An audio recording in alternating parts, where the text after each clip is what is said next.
Quran says, وَإِذَا حُيِّيتُمْ بِتَحِيَّةٍ.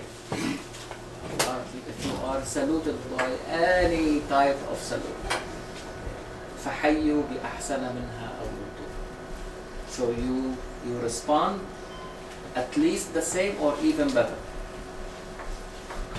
In fact, Quran said better first. And the ayah is not talking about Muslims, non-Muslims, believers. وَإِذَا حُيِّيتُمْ. You see, it's, my dear brothers, I mean, it is really shame that we, instead of Muslims being a factor to bring people together, we have becoming really a factor of division, splitting people, and this. It's unbelievable. No matter what other things come, should be really interpreted, or at least its authenticity should be dictated by Quran as a filter. This ayah by itself, it will filter everything that you may hear, okay, regardless who said that. Regardless who said that, oh, it is, I will not believe it. Let me be frank. Right. Because I have a verse, okay, that is clear, okay, and it's general, and it is compatible with the overhaul vision and mission, okay, of this message. This ayah is in what verse? In which surah? I can't find it. And the other half of the Thank you question. for explanation. And the other half of your question is, you were told that you say Assalamu alaikum, but don't say Rahmatullah. Yeah, that's what we. But the Quran also is introducing Muhammad himself, sallallahu alaihi wasallam, as وَمَا أَرْسَلْنَاكَ إِلَّا رَحْمَةً لِلْعَالَمِينَ. All. العالمين is more even than mankind. Right. Okay. Okay. So Muhammad himself is there as rahmah to all. So how you decline the rahmah for others is contradictory, right? Doesn't make really any sense. Even if you don't say it, it's there. Yeah? Because Islam is, you know, you say Ashhadu anna Muhammad Rasulullah, right? Allah blessed it already. It's there. Rahman al-Alamin. It's not me or you. We don't own Muhammad. Very good question. A lot of people. Yeah? See, a lot of. Yeah, This is great. I mean, at least my conscience is clear now. You know, it doesn't make any sense based on what you said. You know, the ayah and what you are saying. That makes sense too. Well, also, when you read the Quran, when we pray daily, Right. how we pray, which surah we have to recite it. Alhamdulillah Rabbil Alamin. So what we say, Bismillah, what? Ar-Rahman Ar-Rahim. Ar-Rahman Ar-Rahim. After that, Alhamdulillah, Rabbil Alamin. Rabb al-Alamin. Who is this Rabb al-Alamin? Ar-Rahman. Ar-Rahman Ar-Rahim.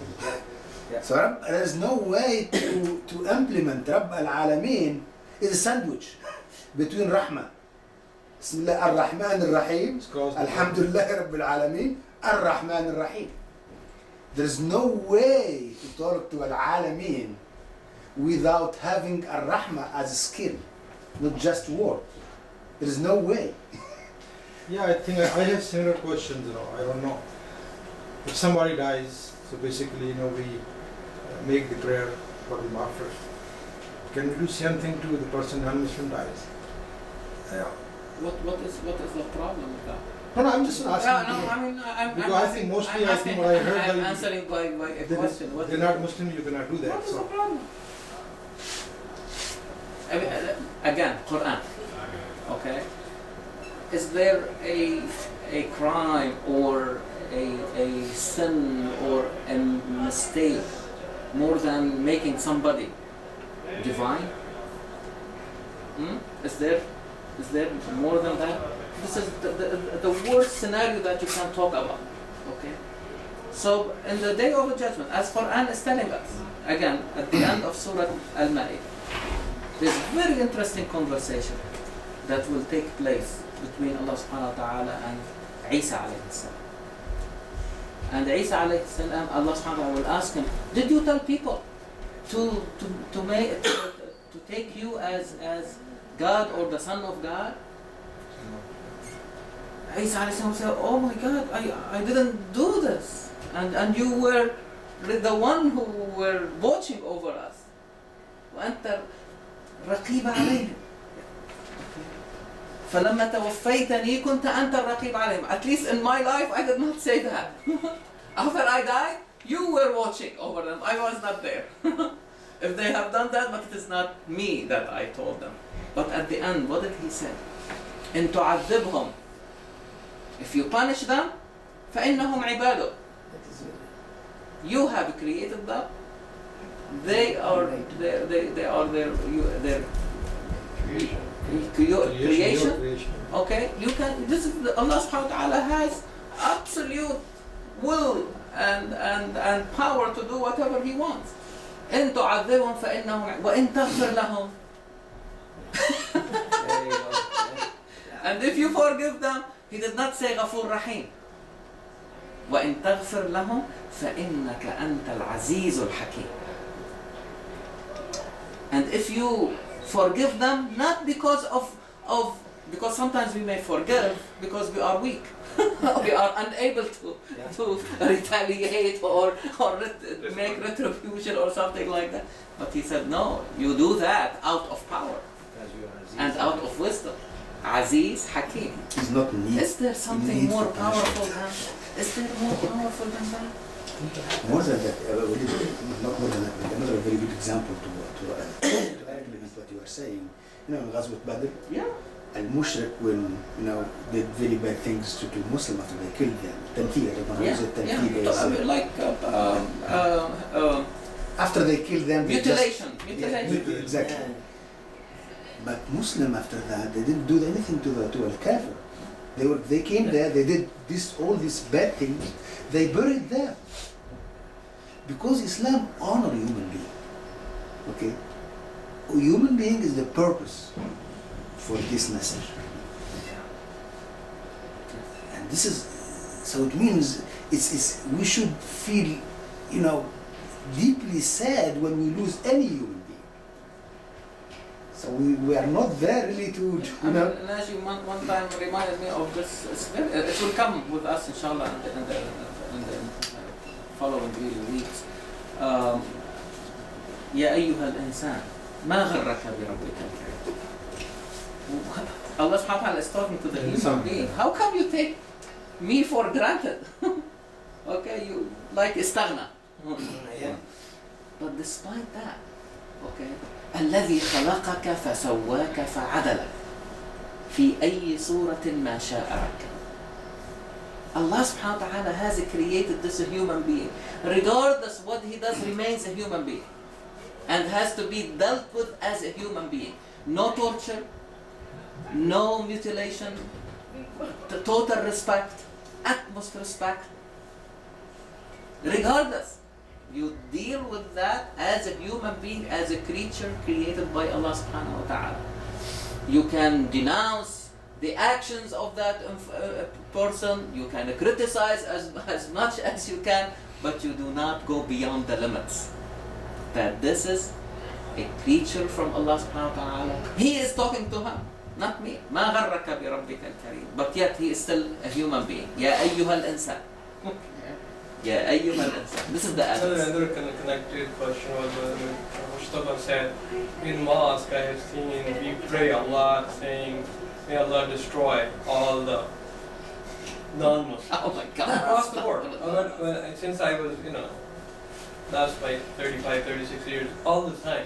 It's a generic statement all the time.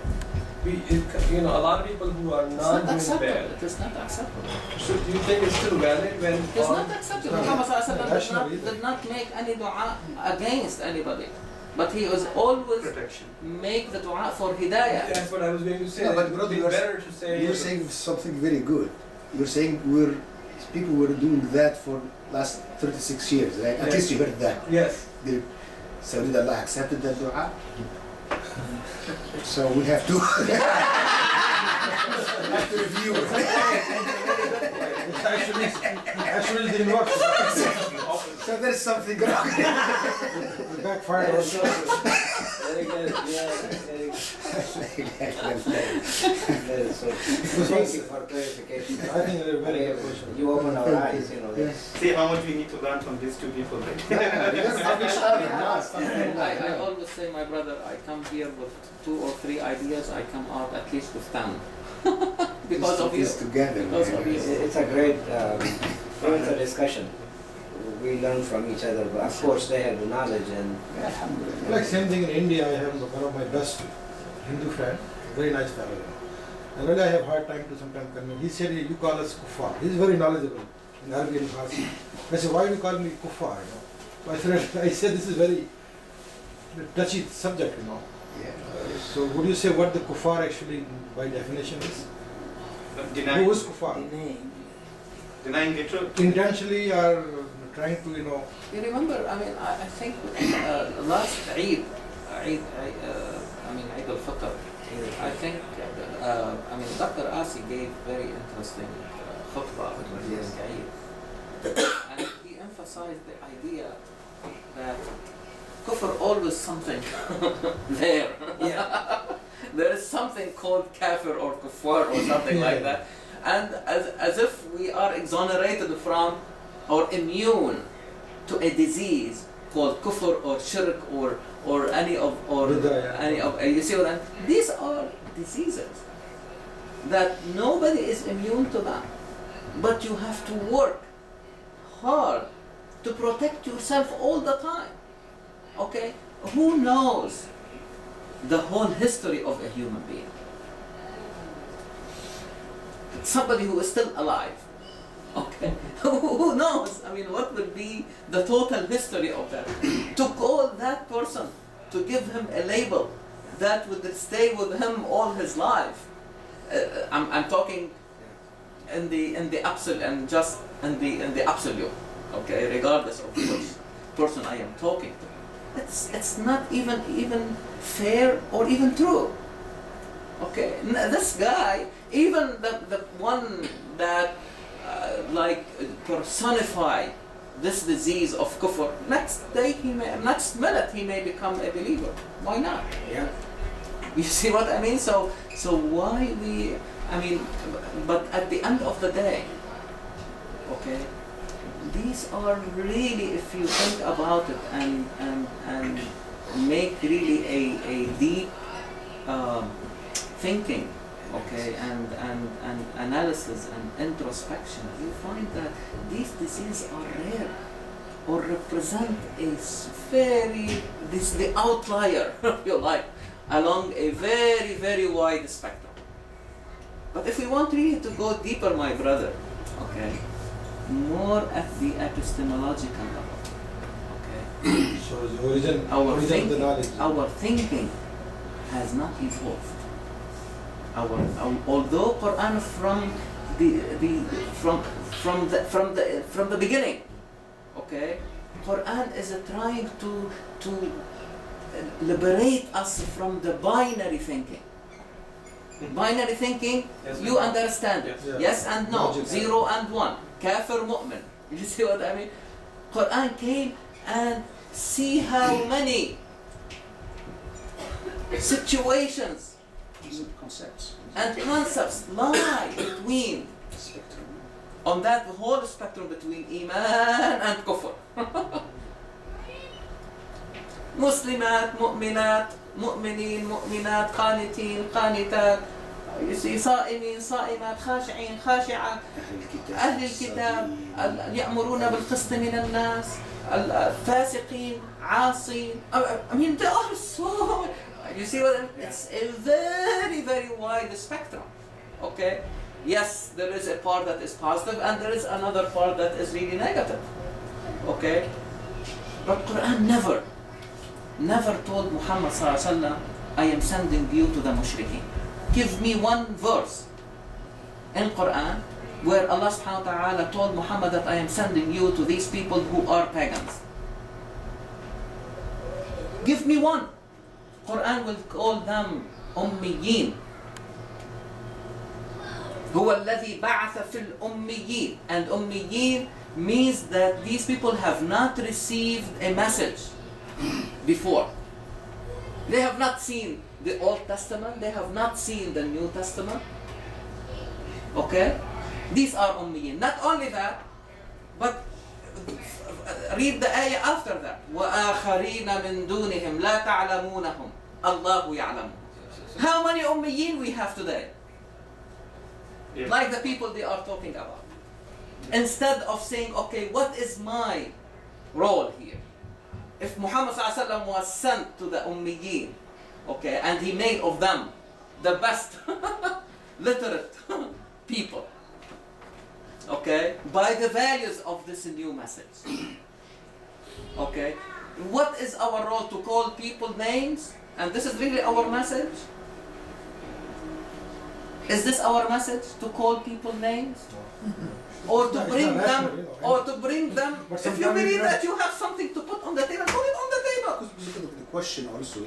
How many? But I just want to mention one thing. How many? And from your own experience, how many times you have friends who told you, take me to the masjid, I want to see what is being said over there. Because they are looking. And then you bring them, and somebody will say to the imam or whatever who is, I bring, no, don't bring that person to the masjid. He is this and this and that. How many times? How, don't you know examples of this? Don't you know examples of this? So what, and again, we are unfortunately playing the opposite role. Instead of facilitating the path. So brother, just a logic, I got your point when you're saying meaning all around a universal set. Yes. But then the Quran says in different places kafir only when somebody denies. So there's a subset. Yes, Intention. That's a small they deny, subset. exactly, and deny based on knowledge, Right. knowingly, Okay. knowingly deny. They know the truth and they divert from it. Use the language. جحدوا وجحدوا بها واستيقنتها أنفسهم. استيقنتها. They know it by heart that this is the truth, and they diverted from it. If I ask you what is the capital of Iraq, and you told me Cairo, this is lying. Yes. I mean, but are you lying about it? No, I mean, if I compare, but you don't, but you are saying unknowingly. Okay, I will not say you are a liar or you are denying the truth, but somebody, okay, knows that the capital of Iraq is Baghdad, and he's insisting, no, I will not call it. It's not Baghdad. I mean, this is juhud. But there are a lot of dua prophets. It's talk about kafirin, it's end up. I have not come across any. Prophet Muhammad sallallahu alaihi wasallam. Yeah, if you look at those, a lot of duas come up. Yeah, there's Yeah. I think This is yeah. correct. some Quran dua as well. Quran, the dua is reflective. Where is the problem? Where is the problem? Let us say with Musa alayhi salam. He realized where is the problem that he is facing.